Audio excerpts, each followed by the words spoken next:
റോഡരികിലെ ബേക്കറിയിൽ ആരോഗ്യവകുപ്പ് നടത്തിയ പരിശോധനയിൽ പ്ലാസ്റ്റിക് കവർ ഉരുക്കി ചേർത്ത എണ്ണ പിടികൂടി. കൊല്ലം നഗരത്തിൽ SMB പോലീസ് റോഡിന് സമീപം പ്രവർത്തിക്കുന്ന പലഹാരക്കടയിൽ നിന്നുമാണ് പ്ലാസ്റ്റിക് കവർ ഉരുക്കി ചേർത്ത എണ്ണ പിടികൂടിയത്. കൊല്ലം കോർപ്പറേഷൻ ആരോഗ്യ വിഭാഗം ഉദ്യോഗസ്ഥരാണ് കടയിൽ പരിശോധന നടത്തിയത്.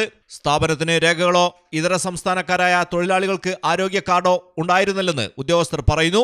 കടയിലുണ്ടാക്കുന്ന പലഹാരങ്ങൾ റെയിൽവേ സ്റ്റേഷനിലേക്കടക്കം കച്ചവടത്തിന് എത്തിച്ചിരുന്നു. വൃത്തിഹീനമായ സാഹചര്യത്തിലായിരുന്നു പലഹാരക്കട ഉണ്ടായിരുന്നത്. പരിശോധനയ്ക്ക് പിന്നാലെ അധികൃതർ കട പൂട്ടിച്ചു. കടയുടെ ഉടമയ്ക്ക് നോട്ടീസ് നൽകിയിട്ടുണ്ടെന്നും വരും ദിവസങ്ങളിലും പരിശോധന തുടരുമെന്നും ഉദ്യോഗസ്ഥർ അറിയിച്ചു. മലയാളം ടെലിവിഷൻ, കൊല്ലം.